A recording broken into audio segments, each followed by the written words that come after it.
सातवां अध्याय चंड और मुंड का वध। ध्यान। मैं मातंगी देवी का ध्यान करती हूँ। वे रत्नमय सिंहासन पर बैठकर पढ़ते हुए तोते का मधुर शब्द सुन रही हैं। उनके शरीर का वर्ण श्याम है।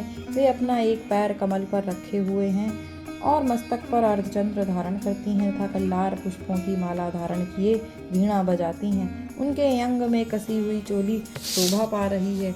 वे लाल रंग की साड़ी पहने हाथ में शंखमय पात्र लिए हुए हैं। उनके वदन का मधु हल्का हल्का प्रभाव जान पड़ता है और ललाट में बेंदी शोभा दे रही है। ऋषि कहते हैं, तदनंतर शुंभ की आज्ञा पाकर वे चंड मुंड आदि दैत्य चतुरंगिणी सेना के साथ अस्त्र शस्त्रों से सुसज्जित हो चल दिए। फिर गिरिराज हिमालय के सुवर्णमय ऊंचे शिखर पर पहुंचकर उन्होंने सिंह पर बैठी देवी को देखा। वे मंद मंद मुस्कुरा रही थीं। उन्हें देखकर दैत्य लोग तत्परता से पकड़ने का उद्योग करने लगे। किसी ने धनुष तान लिया, किसी ने तलवार संभाली और कुछ लोग देवी के पास आकर खड़े हो गए। तब अंबिका ने उन शत्रुओं के प्रति बड़ा क्रोध किया। उस समय क्रोध के कारण उनका मुख काला पड़ गया, ललाट में भौहें टेढ़ी हो गईं और वहां से तुरंत विकराल मुखी काली प्रकट हुई, जो तलवार और पाश लिए हुए थीं। वे विचित्र खड्वांग धारण किए और चीते के चर्म की साड़ी पहने नर मुंडों की माला से विभूषित थी। उनके शरीर का मांस सूख गया था, केवल हड्डियों का ढांचा था जिससे वे अत्यंत भयंकर जान पड़ती थीं। उनका मुख बहुत विशाल था, जीभ लपलपाने के कारण वे और भी डरावनी प्रतीत होती थीं। उनकी आंखें भीतर को धसी हुई और कुछ लाल थीं। वे अपनी भयंकर गर्जना से संपूर्ण दिशाओं को गुंजा रही थी। बड़े बड़े दैत्यों का वध करती हुई वे कालिका देवी बड़े वेग से दैत्यों की उस सेना पर टूट पड़ी और उन सबको भक्षण करने लगी। वे पार्श्व रक्षकों, अंकुशधारी महावतों, योद्धाओं और घंटा सहित कितने ही हाथियों को एक ही हाथ से पकड़कर मुंह में डाल लेती थीं। इसी प्रकार घोड़े, रथ और सारथी के साथ रथी सैनिकों को मुंह में डालकर वे उन्हें बड़े भयानक रूप से चबा डालती थीं। किसी के बाल पकड़ लेती, किसी का गला दबा देती, किसी को पैरों से कुचल डालती और किसी को छाती के धक्के से गिराकर मार डालती थीं।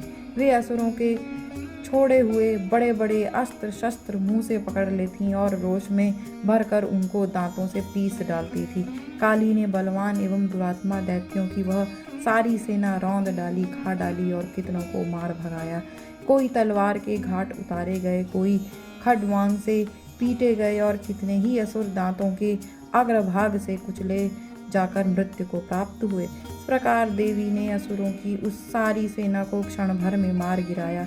यह देख चंड उन अत्यंत भयानक काली देवी की ओर दौड़ा तथा महादैत्य मुंड ने भी अत्यंत भयंकर बाणों की वर्षा से और हजारों बार चलाए हुए चक्रों से उन भयानक नेत्रों वाली देवी को आच्छादित कर दिया। वे अनेकों चक्र देवी के मुख में समाते हुए ऐसे जान पड़े मानो सूर्य के बहुतेरे मंडल बादलों के उदर में प्रवेश कर रहे हों। तब भयंकर गर्जना करने वाली काली ने अत्यंत रोष में भरकर विकट अट्टहास किया। उस समय उनके विकराल बदन के भीतर कठिनता से देखे जा सकने वाले दांतों की प्रभा से वे अत्यंत उज्ज्वल दिखाई देती थी। देवी ने बहुत बड़ी तलवार हाथ में ले हं का उच्चारण करके चंड पर धावा किया और उसके केश पकड़कर उसी तलवार से उसका मस्तक काट डाला। चंड को मारा गया देखकर मुंड भी देवी की ओर दौड़ा और तब देवी ने रोष में भरकर उसे भी तलवार से घायल करके धरती पर सुला दिया।